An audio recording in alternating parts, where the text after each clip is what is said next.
आज का वीडियो मिथुन राशि के बारे में और कन्या राशि के बारे में है।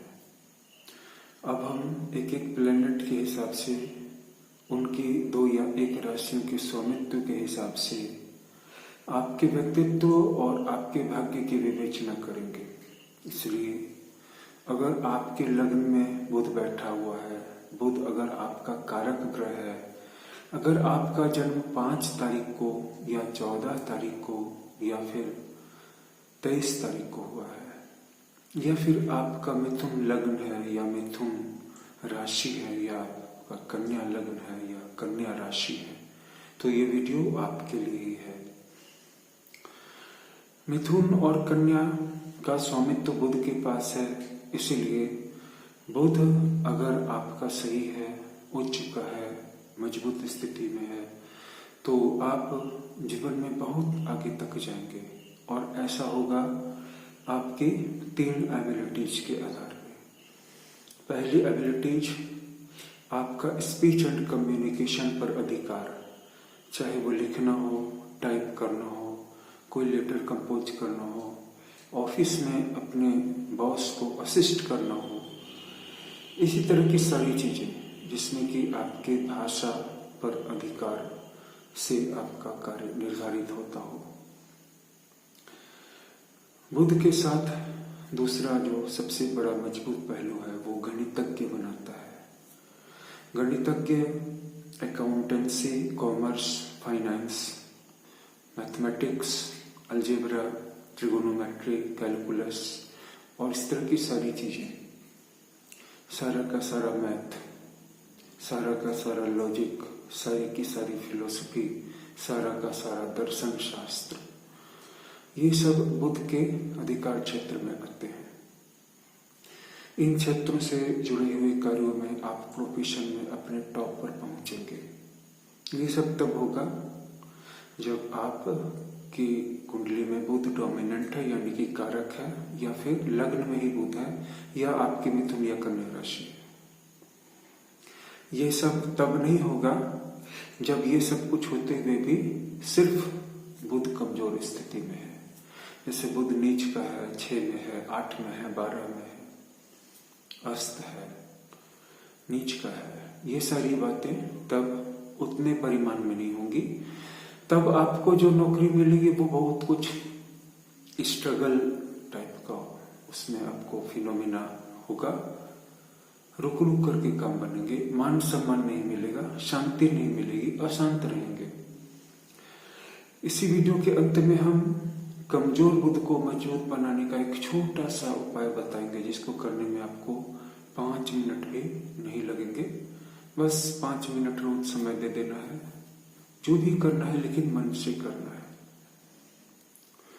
तो बुध अगर मजबूत हो तो मिथुन राशि वालों को, कन्या राशि वालों को उनकी स्पीच के कारण, उनके तेज दिमाग के कारण, उनकी विचारधारा के कारण, उनके बोलने लिखने की क्षमता के कारण और ऑफिस में असिस्ट करने की क्षमता के कारण अच्छी अच्छी जगहों पे बड़े बड़े पोस्ट मिलते हैं। बड़े बड़े राजनेताओं के या बड़े बड़े अधिकारियों के, जैसे IAS हो गया, कमिश्नर हो गया, रेवेन्यू कमिश्नर हो गया, राज्यपाल हो गया, और भी बहुत सारे ऑफिसर्स जो प्राइवेट कंपनियों में हैं, किसी बहुत बड़े स्कूल या कॉलेज में हैं, या किसी बहुत बड़े सरकारी ओहदे में, ऑफिस में, महकमे में हैं, और आप उनके असिस्ट बन जाएंगे, मतलब असिस्टेंट करने वाले बनेंगे, पर्सनल असिस्टेंट, PA बनेंगे। लेकिन आप खुद तभी बन पाएंगे, जैसे कि किसी को इच्छा होती है कि मैं UPSC की तैयारी करूं या स्टेट पब्लिक सर्विस कमीशन की तैयारी करूं और बहुत ऊंचे पोस्ट पे पहुंचूं, या पुलिस में आला दर्जे का अधिकारी बन जाऊं, या सेना में आला दर्जे का अधिकारी बन जाऊं। तो जहां तक इसके लिए मंगल का, शनि का और सूर्य का मजबूत होना बहुत जरूरी है, और गुरु को भी देखना पड़ेगा। ये बात मैं ऑन एवरेज कर रहा हूँ, इन जनरल कर रहा हूँ। आपकी जन्म कुंडली के हिसाब से षष्ठेश, दशमेश और लग्नेश को देखना पड़ेगा, क्योंकि 6ठा भाव, 10वां भाव नौकरी का कारक होता है, और लग्नेश तो होता ही होता है। इसके अलावा सूर्य, बृहस्पति, शनि और मंगल को भी देखना पड़ेगा। लेकिन अगर आपकी कुंडली के हिसाब से शुक्र आपका कारक ग्रह है तो शुक्र ही आपको तब IAS या IPS बनाएगा या जो भी आप बनना चाहे। अगर बुध आपका कारक ग्रह है तो वहां पे बुध ही बनेगा। लेकिन इन जनरल जब हम कारकत्व का विचार नहीं कर रहे हैं और ग्रहों की अपनी फल देने की स्वतंत्र शक्ति का मूल्यांकन कर रहे हैं, एनालिसिस कर रहे हैं, तो क्या होगा? तो वहां पे हमारा जो बुध है अगर स्ट्रांग होगा तो हमें ज्यादा से ज्यादा पर्सनल असिस्टेंट बनाएगा। बड़े से बड़े व्यक्ति हम पर विश्वास कर लेंगे, हम पे रिलाई करेंगे, यानी कि हम पे भरोसा करेंगे, हमारा सहारा लेंगे, बल्कि हम उनके दाएं और बाएं हाथ बन जाएंगे, क्योंकि वो कुछ भी करेंगे, लिखेंगे, सोचेंगे, बोलेंगे, हर जगह पे उन्हें हमारे सहारे की जरूरत पड़ेगी। तो ये हो सकता है।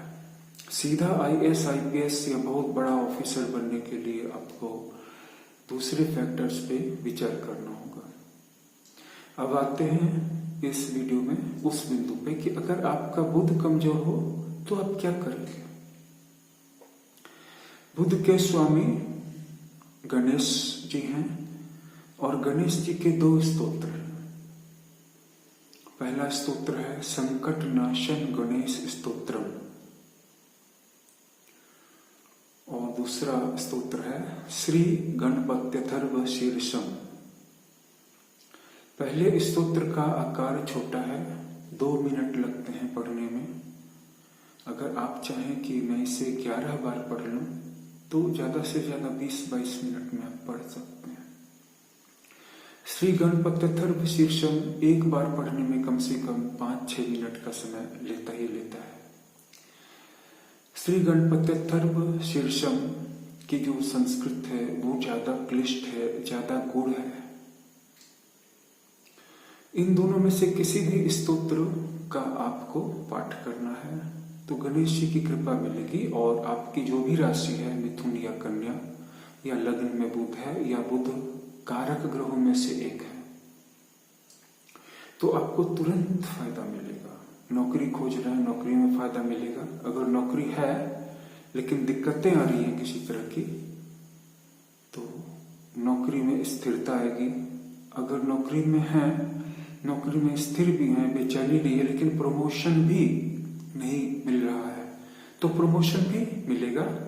और इसके लिए आपको प्रत्येक दिन गणेश जी के स्तोत्र का पाठ करना है। और अगर 2 ही मिनट किसी चीज का पाठ कर रहे हैं तो उस समय फोन वगैरह को स्विच ऑफ करके एकदम मन को एकाग्र करके, क्योंकि हमारी जिंदगी का सबसे बड़ा डिस्ट्रैक्शन और जो चीज हमको सबसे ज्यादा डिस्ट्रैक्ट करती है साधना करने से वो हमारा स्मार्टफोन है। तो हमारा स्मार्टफोन हमारा मित्र है या हमारा शत्रु है। दूसरी बात कि जब हम कोई साधना वगैरह नहीं कर रहे होते, कोई काम कर रहे होते हैं तो फिर भी बीच बीच में हम मोबाइल को चेक करते रहते हैं, नोटिफिकेशंस। और जब साधना करने की बारी आती है, अगर हमने कुछ साधना कर भी लिया, उतने देर मोबाइल को ना भी देखा, लेकिन जब हम अपनी जो डेली रूटीन है अगर उसमें मोबाइल में ही डूबे रहेंगे तो कोई भी क्रिएटिव वर्क या कोई भी टारगेट वर्क जो टास्क है उसे पूरा नहीं करेंगे, क्योंकि मोबाइल खींचेगा, किसी को मूवी देखना है, किसी को गेम खेलना है, किसी को चैटिंग करनी है। मतलब इन सबसे होने वाला कुछ नहीं है, ना कुछ कमाई होगी और न कोई आपका नॉलेज बढ़ेगा। सबसे अच्छा तो उपयोग ये है कि हम कोई ऐसी स्किल सीखें और उसका उपयोग करें जिससे कि पैसे आने लगे। तो आज के समय में पैसा हमारी जिंदगी की सबसे बड़ी जरूरत है, सबसे बड़ी नेसेसिटी है, सबसे बड़ी नीड है। तो इस जरूरत को पूरा करने के लिए भी गणेश जी के स्तोत्र का अगर आप पाठ करते हैं तो क्या होगा, न सिर्फ आपकी speech, communication, writing, mathematics, accountancy, dependability, reliability, Reliance, trust, ये सब बढ़ जाएगा, बल्कि नौकरी पाने के आसार बढ़ जाएंगे।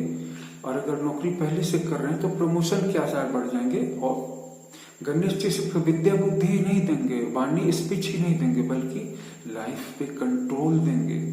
क्योंकि सभी देवी देवता उसकी मदद करते हैं, जिसकी मदद गणेश जी करते हैं।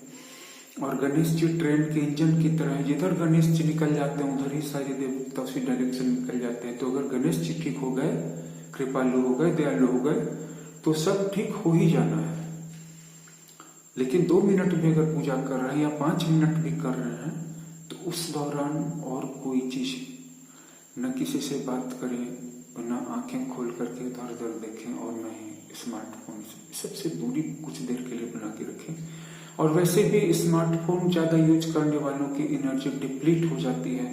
तो अगर पूजा पाठ बहुत ज्यादा भी आप कर लेंगे, लेकिन अगर आपकी एनर्जी डिप्लीट हो जाएगी तो वो एनर्जी कलेक्ट ही नहीं होगी, स्टोर ही नहीं होगी, तो आपके एनर्जी को यूनिवर्स में रिवॉल्व करने का मौका ही नहीं मिलेगा, वो रिसाइकिल हो ही नहीं पाएगी।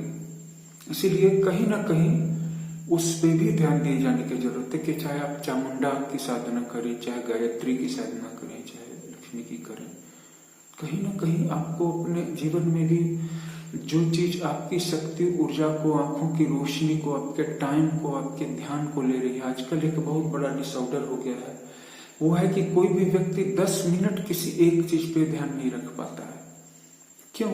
क्योंकि मोबाइल में स्क्रीन को पलट पलट के देख रहा है, नई नई चीजों को देख रहा है, एक नोटिफिकेशन को देख रहा है, फेसबुक में एक फोटो को देख रहा है, गूगल में एक न्यूज को देख रहा है, यूट्यूब में एक वीडियो को देख रहा है, फिर दूसरे वीडियो को, और कोई भी चीज पूरी नहीं पढ़ रहा है, कोई भी न्यूज पूरा नहीं पढ़ रहा है।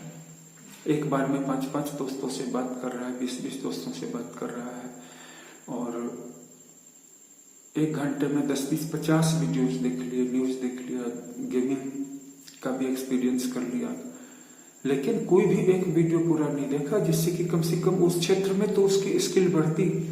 तो सेल्फ कंट्रोल और सेल्फ डिसिप्लिन नाम की चीज को मोबाइल ने ध्वस्त करके रख दिया है, तोड़ करके रख दिया है, और आपको एक लोअर दर्जे का इंसान बना करके रख दिया और नीचे भी ले जा रहा है। क्योंकि अगर आप फाइनेंशियली स्ट्रांग नहीं है और उसके लिए कुछ कर भी नहीं रहे हैं, तो आप अपना भविष्य देख रहे हैं, आपका क्या होने वाला है, आप किधर जा रहे हैं। तो गणेश जी ये भी बुद्धि देंगे। अगर आप गणेश जी के स्तोत्र का पाठ करते हैं तो गणेश जी ये बुद्धि भी देंगे आपको कि आपको अपने समय का उपयोग कैसे करना चाहिए। देखिए, गणेश जी, हनुमान जी और सूर्य भगवान और विष्णु भगवान, ये 4 एक कैटेगरी में है। ये कैटेगरी क्यों है, कैसे काम करती है, इसके बारे में फिर कभी बात करेंगे। लेकिन गणेश, हनुमान, सूर्य और विष्णु, ये एक डिपार्टमेंट में है। इनमें सबसे पहले गणेश जी का हम स्मरण करते हैं, उनके चरणों की वंदना करते हैं। वे हमारी बुद्धि को सही चीजों में लगाने में मदद करें, हमारी कर्म करने की शक्ति को किसी एक वर्ग में फोकस्ड करने में हमारी हेल्प करें, हमारी विद्या, बुद्धि और नौकरी की स्थिति को, व्यापार की स्थिति को सुधारने में हमारी मदद करें। हम उन्हीं की शरण में जाते हैं। तो गणेश जी को प्रणाम करने के साथ साथ हम आपका भी धन्यवाद करते हैं।